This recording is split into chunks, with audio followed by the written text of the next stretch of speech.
I mean, I think more and more software is going to be built for agents as as opposed to for humans. That's a big shift because I mean, think about all the CAPTCHAs that you run into, and the actual like problems you have to solve just get harder and harder and harder. Yeah, It's so frustrating. And yet, like actually, at the end of the day, what do I want to do? I want to log in just so I can like hook it up to my like Claude or whatever it may be, right? And it's like why banking, especially there's just a lot. There's a lot we have to think through from a security and privacy standpoint as well. But I think that's got to be the future.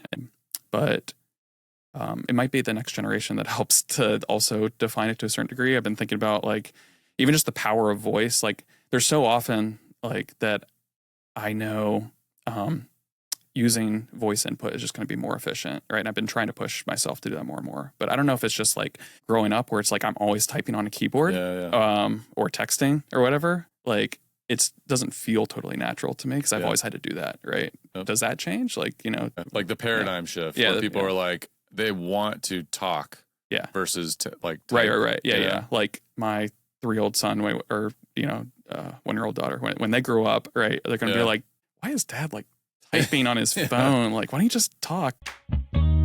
Building great experiences, revolutionize your business. Building great experiences, innovative strategies. Building great experiences, elevate for your customers. Like, comment, and subscribe. Hey folks, welcome to the second season of the Building Great Experiences podcast. I'm Drew, and I've got a really awesome guest with me today, Charles DeAndre. He's a managing partner at Pattern 50. We've become good friends over the last year and talked a lot about AI and building apps and experiences with technology. And so today we're going to be talking about where the future of that, of building apps is going. So Charles, welcome to the show, man. Hey, thanks for having me. Yeah, for sure. So Charles and I, as mentioned, we met about a year ago. We've had a lot of good conversations. We've done a couple product jams, which is an event we do quarterly here in Charlotte. And we invite early stage founders in and essentially help them go from an idea to a prototype by the end of the day. Really fun project. Yep. Also, Charles and I have done a lot in the vibe coding world. I have a funny story. I didn't tell him I was going to tell him this. So about a month ago, I was doing a vibe coding event and I was vibe coding a product in front of a live audience. And while I was doing it, Charles took a picture of the slide that I had that kind of gave the requirements. And while I was kind of doing it the hard way, or maybe the little less hard way, he just had an agent do it and it finished at the same time. Multiple agents. So anyways, Charles is an awesome, super smart guy. I'm excited to talk to him. So Charles, I love to kick these things off with like origin story. I'm a big story guy. So I'd love to, share with folks, like, how'd you get into this? Where'd you get started? And how'd you start Pattern 50? Yeah. So, I mean, I could go way back to just like getting interested in computers and whatnot through computer games and whatnot, like my really earliest days. But then I also got like really interested in business and the startup world through the same lens. So I was like a super Mist geek, which I've shared with you before, right? The whole series there when I was younger. And I really got to know like the origin story for the founders of that company and was really inspired by like what they had done. They had actually left like banking roles and then started this video game company that just like blew up as computers were also taking off. CD-ROMs were taken off, and then every Windows computer was getting shipped with a Mist CD. And so like I always kind of like had that in my head as I went through like high school, college, whatnot. Like I want to be doing basically creative work, and I want to be in the business world. And that was kind of my goal from like the really earliest days. Now, similar to like the folks that were inspired me, I went into the financial industry right after college, partially just because they pay a lot better. But I also got, it's funny how things work, but like got really into basically the value of what some those companies are able to provide, really helping their customers plan for their financial future, similar to kind of like what I was doing along the way. And so I learned a lot of great lessons actually just being in that world that helped prep me eventually for a leap into entrepreneurship. But yeah, I've professionally now spent 15 years in software industry, was a hands-on coder for a little while, then kind of rapidly moved up through more senior levels of leadership. And now I've had the privilege through Pattern 50 of serving as a fractional CTO for multiple like early stage startups here in town. And so that's been awesome. Really, I guess from the origin story for Pattern 50 standpoint, it was a prior boss of mine that I'd worked with at Vanguard had left and kind of had his own startup journey. And then, we started connecting. We had stayed connected, but we were just kind of jamming on everything that was happening in the industry, how much was changing in terms of software and products and how businesses were being made. And we didn't have a particular idea of our own that we said, hey, we want to just like go all in on this thing. But there's just so much happening in this space.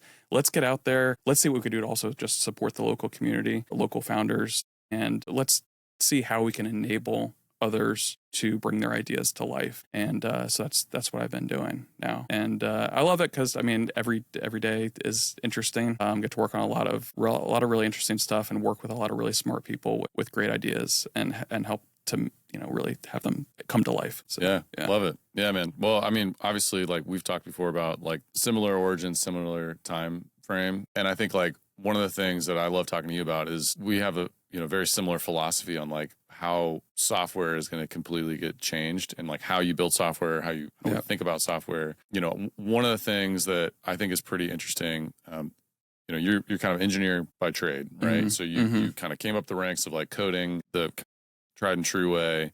And there's a lot of engineers right now that are like kind of resistant to change, honestly. They're like hesitant to adopt the tools. They're like, hey, I can't do this or whatever. And what I think is fascinating is that yourself and other folks that I've met like are kind of like, hey, yes, you still need to know how to code things. You still need to know, but like you can use AI as an accelerator, right? It's like that kind of like instead of like a 10x engineer, it's like a 100x engineer. Right. Yeah. So I mean, if you're making clothes and you're still doing just sewing by hand, essentially, like that's the world we live in now. Like someone's invented the sewing machine, and like the sewing machines keep getting better and better. And maybe the early ones are like locking up, and they're like actually it's like occasionally slowing things down, right? Yeah. But like they're getting better and better, and unless you're learning how to use the sewing machine properly, like you're going to be way behind, right? So that's a great metaphor. Yeah. I think of it. It's like the Henry Ford quote, right? Mm-hmm. Faster horse or a car. Like you think about the Model T when it first came, when it was first, like my horse can go faster. Yeah, right. And then it was like pretty quickly, like started, improving, and to the point where now, like you would never ride a horse over a car unless you were like, oh, I want to be an equestrian person or whatever. Sure. Yeah. So let's talk. We've talked about this a lot. Would love to hear your current thinking. Right, the world's changing so quickly. Like on the future of app development, the future of building, the title of this podcast is Building Great Experiences. Like, where do you think it's going to go, especially over the next 2-3 years and beyond? Yeah. I mean, I think it's going to get more agentic and more personalized. That's something about. And there's basically the production process for the software itself is getting more automated, right? And then there's the software itself is changing because of AI, right? The actual user experience. Like, on the production front, with the cost of software development or the speed, let's say, at which we can produce software accelerating so much, I think the experiences become much more and more personalized. And think about like what we've seen with actually like AI machine learning in the marketing space long before we had LLMs and whatnot. More and more hyper-personalized marketing. I imagine a future world where the same amount of personalization that we see in marketing today is going to be applied to the apps that you have running on whatever the future hardware is, your phone or whatever. And I think also the platform is going to become more and more the underlying AI agent. And there will be other, I'm not sure, but like this is where I'd guess is like, hey, we have different tools essentially that we can enable our AI agent to make use of in the future. So this is on the actual user experience side. Something like ChatGPT, Claude, Perplexity, Gemini, whatever it may be, the winners of the future. I think similar to how we make apps for like iOS or Android today or the PC, Mac, like I think those become the platforms of the future, and our interactions become more and more just like with our personal AI agent, right? Yep. In addition, I also see where like some folks are doing this now, right? Where like Claude came out with a set of connectors that you can hook into existing tools. Hey, I have data in Jira or Linear or even my Google Drive or Notion or whatever, right? I want you to connect into that, and like I have to manually go and like, oh, here's where I have my data for this. Here's where I have my data for that. I think the AI agent's going to get smarter over time, especially when you have like new folks coming in who have. Maybe you're starting a new business or you're the next generation essentially, right? Their first interaction is going to be with AI. So they don't have that legacy data or whatnot. Yep. The AI has to get to a point, I think it will, where it can intelligently identify, okay, what tools should I be using for this problem, right? And go out and connect them and then use them appropriately. Yeah. I think I love it. I agree. Like the agent piece and the personalization piece are both continually getting like better and better and better. Yeah. I have this kind of like theory. I've kind of been jamming with people about this recently. This idea that like it's going to continue to get abstracted to the point where like a lot of people, I've had conversations with, they're like, oh, we still need to like have all the infrastructure to be able to kind of do all these things. And I'm like, well, if you think about like there's general purpose agents now, right? Like there's general agents, there's auto tab, there's operator. When operator first came out, it wasn't amazing, but it's getting better. But like these agents that essentially for those listening who don't know what I'm talking about, you can basically give it access to your computer and your browser and whatever. And then you basically tell it natural language, I need you to go do these things, and it'll go do it. And you don't have to integrate with anything. You don't have to have an API key. You don't have to have any kind of webhooks. It's literally using the computer as if it were you with your login and credentials. And it kind of like bypasses a lot of I have to hook into this stuff. And so what I think is going to happen, will be interesting to watch, is like if anyone's ever watched like the Avengers movies or like Iron Man, where he's like talking to Jarvis and Jarvis is just doing stuff. And you're not having to like be like, oh, Jarvis needs to integrate with these things. Right. It's like Jarvis is just using the devices as a person. As needed, right? And like making it like, okay, I'm doing these things. And so what I'm fascinated by is like when we talk about applications or software, like how people like you and I help make those experiences come to life when these like general purpose agents start to kind of like become the interface layer. Right. And I think more and more software is going to be built for agents as opposed to for humans. That's a big shift because think about all the CAPTCHAs that you run into and the actual like problems you have to solve just get harder and harder and harder. It's so frustrating. And yet like actually at the end of the day, what do I want to do? I want to log in just so I can like hook it up to my like Claude or whatever it may be. Right. And it's like why banking, especially there's just a lot. There's a lot we have to think through from a security and privacy standpoint as well. But I think that's got to be the future. And I don't honestly know exactly like what it's going to look like. It might be the next generation that helps to also define it to a certain degree. I've been thinking about like even just the power of voice. Like there's so often like that I know using voice input is just going to be more efficient, right? And I've been trying to push myself to do that more and more. But I don't know if it's just like growing up where it's like I'm always typing on a keyboard or texting or whatever. Like it doesn't feel totally natural to me because I've always had to do that, right?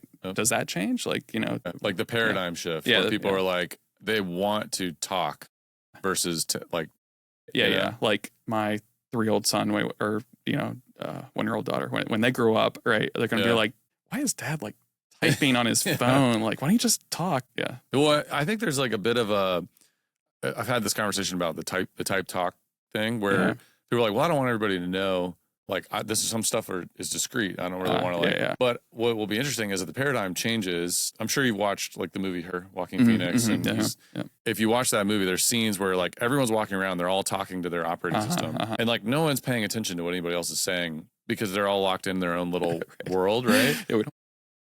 But honestly, like you think about like as the world becomes more and more comfortable with using voice as the interface layer, you start to eliminate a lot of the like, awkwardness of like, I don't want to say these things out loud because people.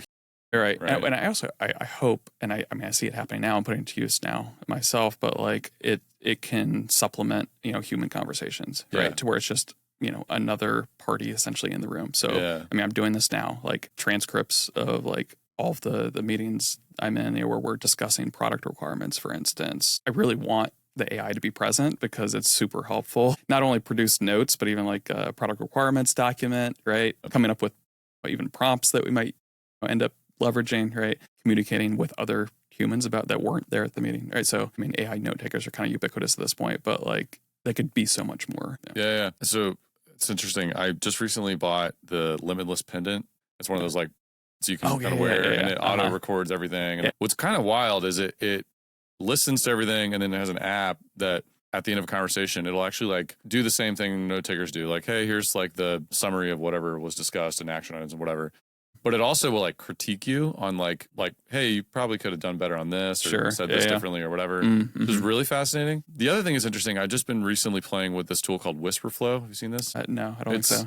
So effectively, it's a tool that on desktop, like on a mobile phone or desktop, you like I use Mac. So on Mac, you hit function key on any application and you just talk. And like the dictation is flawless. Oh, really? Okay. I don't even know. I might have seen it. They might have it up for Windows. Yeah, maybe it is Mac only. I've been messing with it the last couple of weeks. What I really love is, so one, it does perfect dictation like every time. And it not just dictates, but it also like sharpens. So it's like, sometimes when you're kind of like, if you just use like native, like I'm on iPhone. So if you're just native, hey, top to text, it's like kind of the punctuation's weird. It'll actually spell out ums and ahs and stuff. So it removes all that stuff. You don't look like you're an idiot, you know? But then the other thing is cool is that it's agnostic of tool. So like you could be in like, I'm sending an email in Gmail. I'm just like talking. I'm, Notion, I'm in this, I'm that, and it'll do all that. And then actually it has an interface where it'll show you all of the like log of transcripts for those things too. So it's kind of this interesting blend of agnostic dictation that's like really concise and on point. Plus like it's kind of capturing it as notes. Nice. If you need it, right? In a central location. So anyway, it's pretty, but those are the things like the voice piece I feel like is like starting to become more and more common, more prevalent. People are designing around that. I know we're talking about like just like learning from AI as well. So like, you're saying that like it can critique essentially your speech, and at a meeting, okay, how long-winded were you? Or, you probably even how many like ums and things like that maybe. So it could help from that standpoint, or even we've talked about this, but like learning how to use AI better. Go to AI to learn how to use AI, but you have questions about like how to do something, right? It's extremely powerful. Also, just learning how to use really any system at this point. When I had posted about this, but like when I first picked up ChatGPT, one of the first things I did was I have this idea actually for like this app I want to build, but I don't know how to use Unity. Like I don't really know how to use the 3D editors too well. I had some experience in Unreal. It was like, help me build this out in Unity, right? And it would tell me instructions, and it wasn't always perfect, but like that was like my earliest experience before there was any kind of like MCP connector or anything like that. It was just kind of like walking me through step by step how to do this thing. And I was like, holy cow, this is amazing, right? And it's just gotten better and better since then. Yeah, I think you're spot on. Like the folks who are using AI to not just like execute on tasks, but they're using it to learn new things. Like often will find myself doing deep research on whatever, any topic, stuff that like my daughter will say something to me and I'm like, I don't know what we're talking about. And I'm like, well, do research on this, right? And it's like fascinating, right? You can grow so much as a person. Yeah. And going back to the whole future of app development thing, I think what's interesting is going to be this combination of not just like here's information, but more like understanding and interpreting the intent of what someone is trying to do, and then like giving them proactively information. Like you talked about hyper-personalization, but imagine like you're interacting with a brand online, right, in 3 to 5 years, and it is able to understand and interpret from your actions and behaviors and like your past, viewing and past orders and whatever. Charles is trying to do this. So I'm going to like, I'm going to make a suggestion, gentle suggestion, or I'm going to like offer up some advice to like help you learn and ultimately create a deeper connection with that brand, but also ultimately, from a business standpoint, like drive you to take some sort of an action, buy something, sign up for something, whatever. I think there's going to be this AI as your collaborator, and like, it'll be interesting to see how businesses inevitably with capitalism are going to start to be like, how do I make it collaborate in my favor? Right. Guide Charles to buy this thing. I think there is going to be like some kind of intermediary still, perhaps like the interface becomes like like you talk about Jarvis, right? I'm talking about Jarvis, and it's like your Jarvis. No, exactly. Jarvis knows that I really like this particular brand.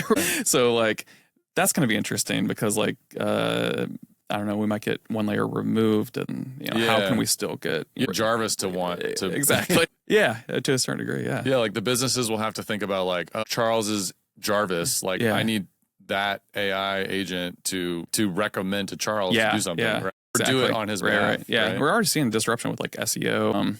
I mean the contract always between Google and folks was like, hey, let us index your site and then we'll send clicks your way. Right now, people aren't getting clicks because they're just reading the Gemini summary. Right? So marketing changes. It's like, okay, well now it's how do I optimize to get in the result? How do I get actually my the link or the citation, all that? Yeah.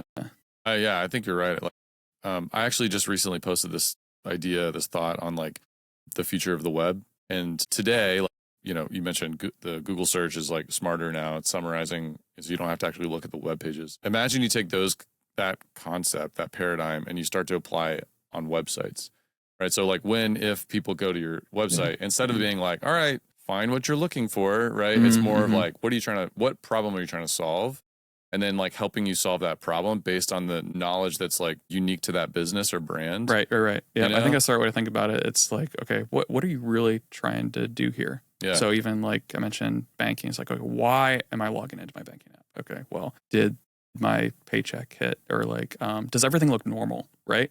There's a lot of that. Actually, I was at Vanguard, found out that like 90% of our logins or something crazy was just people essentially petting their money, we would say, where it's just like, you just want to make sure it's still there. It's still there. Yeah. You know, like nothing's changed. Nothing looks abnormal.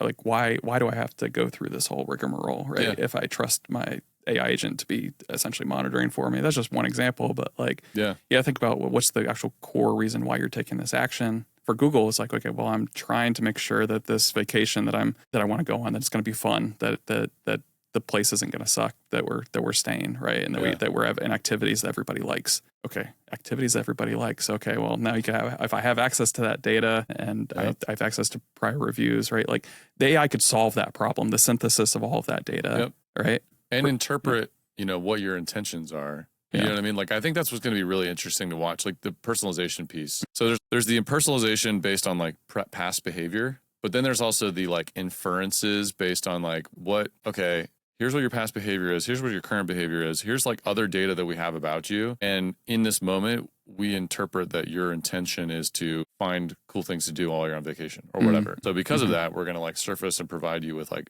a completely different experience, completely different content and recommendations and features versus like maybe you come back tomorrow and your intentions are totally different. You're like, you know, you already have some actions or activities that you want to take, you know, do. Now you're like, what restaurants are in the area? Right. And if it can infer that without you really having to tell it a whole lot, like that's where I think it's going to be this magical, like, holy shit, how did it know? Right. You know? Yep.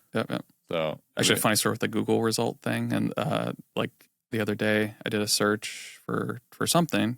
When I search, I'm really just looking for the answer. And sometimes I'm going to ChatGPT probably more often than like Google at this point. But, you know, sometimes just type it into the browser bar and it does Google search or whatever. And for whatever reason, like the AI summary just like didn't show up. Like something broke, right? And I was like, what am I supposed to do with this? I was like, how do I do this again? I have to look at this page. I'm not doing that. Like, you know, I'll go to ChatGPT or something. So it's just crazy how quickly like my everyday practices have changed. Have you used so Gemini has the live mode now? Yeah.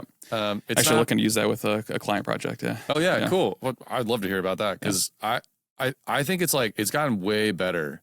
Like you know, like I was at a coffee meeting yesterday and I was showing somebody and I was like, watch, and there was like empty cup. It was specifically a cappuccino, and I like pulled it out. I was like, hey, what drink did I just have? Oh, it looks like a cappuccino. Yeah. Looks like, you know, based on the cup. And it was like, gave this whole elaborate thing. And I was like, geez. And, not the client project, but like just the other day I was walking in the backyard and with my brother-in-law, they're like, what are these like little berries here? It's like, I don't know. I mean, it looks like almost like raspberries or blackberries or whatnot. Took out, you know, actually I used ChatGPT as a video feature as well, but Gemini Live, same deal.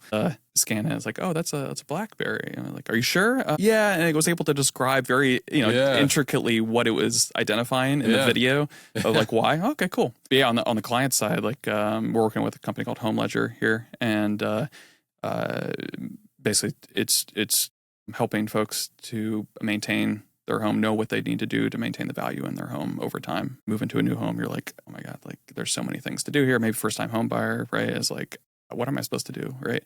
And so what we're experimenting with now is using Gemini Live to scan rooms and just say, oh, I see you have this fridge. I see you have granite countertops. I see you have this, that, the other. Let me build out a maintenance plan for you. And then we can just go from there. Yeah, that's cool. And, you know, honestly, back to the original conversation, like future of what apps and digital experiences will be. I think it's going to be more like that. You know, this interplay of like, I'm showing AI what isn't in my environment, or I'm at the store and I'm like showing it like, hey, find me better prices on this product, whatever. Yep. But I'm like, it's a conversation, and it's also like giving it, you know, a feed from your, and especially you think about Meta just invested in, I think, Luxottica, which owns Ray-Ban. And they're like making a big push into wearables. They've Yeah. got, the Ray-Ban Meta kind of thing is not widely adopted, but there's more and more people. Like the amount of times where I bumped into somebody and they have them, I'm like, that's cool. Oh yeah. But like, Okay. you think it's only a half step from like, you've got, eyewear that's like taking in video. Yeah, or you already have the lanyard thing, right? And it's audio. So, I mean, video is going to be there. Always ends up being privacy concerns. And I was doing projects in like augmented reality space for a while, like way back. And there was always the issue of like, I know people are very sensitive about how they look. Right. Yeah. For one, and like getting the technology small enough to where folks, it looks okay and it's not too heavy. And people are very sensitive about putting things on their eyes. Think about like even like 3D TVs. There was this like essentially, I think, a fad at a point in time, right? People didn't really like put on glasses. You just want to like lounge down on the couch. You just want to hop down and watch something. Right? And it's like the experience wasn't there. So I'll be interested to see how that develops. Where does the camera end up living? Is it in the eyeglasses? Is it like a lapel type of thing? Or, how are people going to feel comfortable from a privacy standpoint? I'm sure you saw, this was like big news a month or so ago. It was like Johnny Ive is joining OpenAI, or they're like partnering or whatever. They're kind of like implying that there's going to be some sort of a wearable device that OpenAI is going to release in a year or so. And like, I agree. I think it's going to be interesting. Is it a lapel? Is it a pin? Is it eyewear? Is it a hat? What form of, like, how are they going to collect the external information? People are going to want the data, right? Because I mean, they want the smarts associated with it. They want their agent to be aware. They want their agent to be in the room, right? Yeah, exactly. Where does the agent live? Right. Is it? Where is it? In the sky. Who knows? Right. So we've covered a lot of ground, and always love jamming with you because I feel like you and I could spend like hours riffing on stuff. Yeah, definitely. Who's doing this well? Like, there's like thought leaders, people. Who are you thinking is doing this right? Yeah, well, I mean, I guess we both had talked about like Greg Eisenberg or whatnot. Is someone definitely follow all of his content, which is awesome. I think like the adaptation of some of the big players in the space just like hasn't really happened. So much has been changing just over the past few months.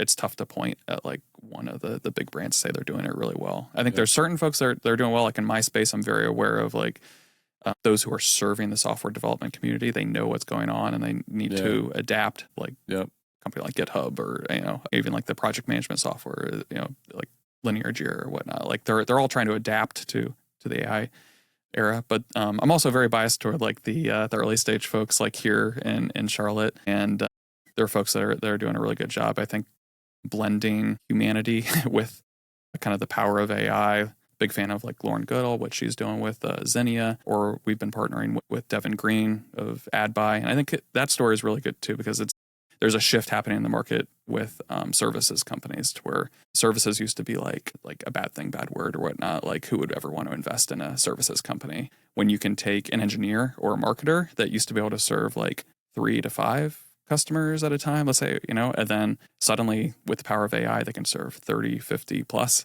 the whole equation changes, right? So excited about that too. Yeah. No, I think those are, there's a lot of really great folks locally that are doing some cool stuff. And Devin's a good call. Lauren as well. I also think, like you mentioned Greg Eisenberg, I mention him honestly all the time because he's one of, there's like a handful of folks that I'm kind of like watching, and they like consistently are putting out like really great content. They're at the forefront. And then to use his words, he's like constantly giving away the sauce, right? He's like, he's not sort of hoarding the knowledge. He's basically like, look, here's how you can build this like real thing right now that's going to create a ton of value. He's an investor in an organization called like Late Checkout Agency, which they work with a lot of bigger brands. I think they work with like Dropbox and companies like that. But it's really fascinating to watch how they're approaching things. Also, I feel like there's a lot of independent like solopreneurs right now that are you're talking about like marketers and engineers and folks that are they're 20xing themselves, taking a solo founder who's like non-technical, but because of agents and like these tools, they're able to build like massive businesses by themselves, which is wild. Right. Yeah. I love Greg's content. And I think for listeners, like sometimes it could feel a little overwhelming, like just how much is changing.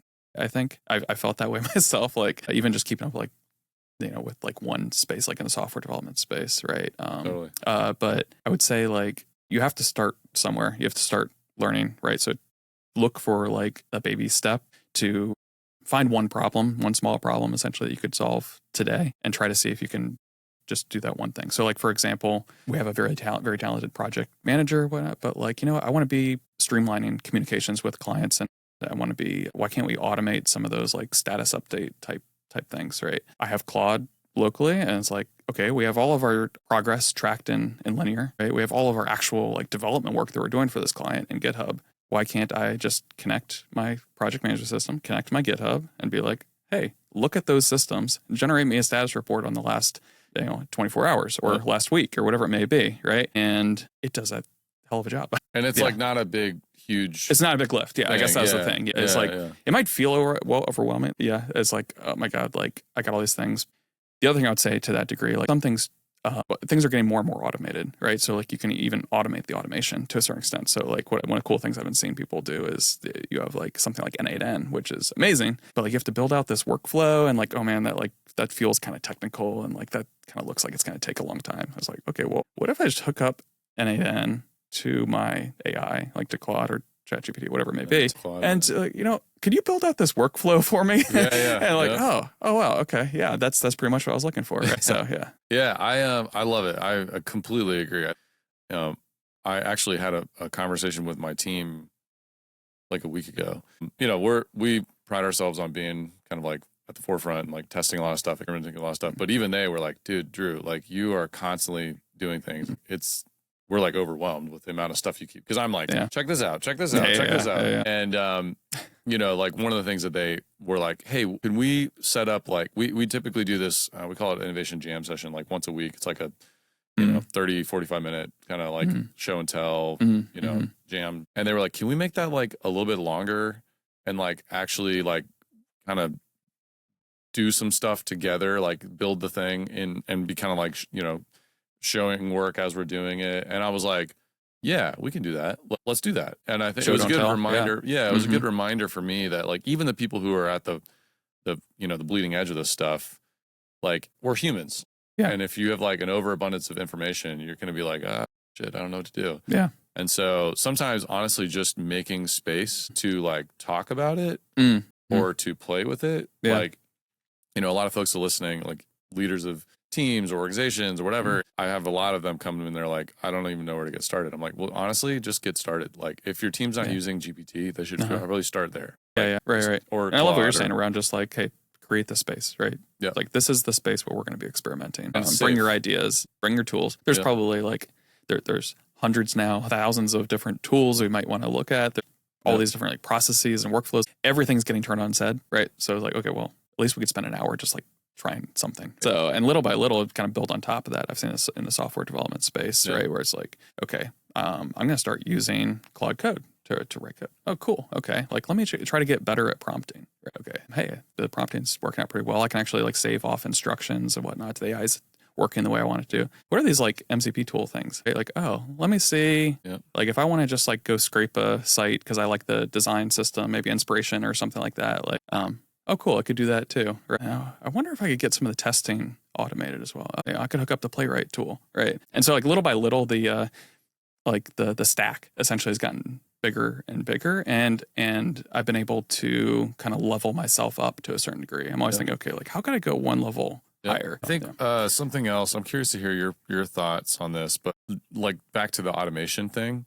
I think a lot of people get overwhelmed by like they open up like an N8N or a Zapier or something like that, and they're like, And what I've told folks is, if there's something that you're kind of like just simple as like you're copy pasting something a lot, like you catch yourself, or you're like sending the same thing over and over again. Yeah, just like start with that one thing. But it's kind of like the status report thing. Yeah, exactly. We're doing this every day. Why don't we just automate it? Yeah, but it's like you have to have it's like the mental trigger to be like, wait, I'm doing this thing like over and over again. I don't need to do that, and I'm can pretty much guarantee you that you can do it with AI, unless it's like you're, I don't know, repeatedly doing surgery on somebody.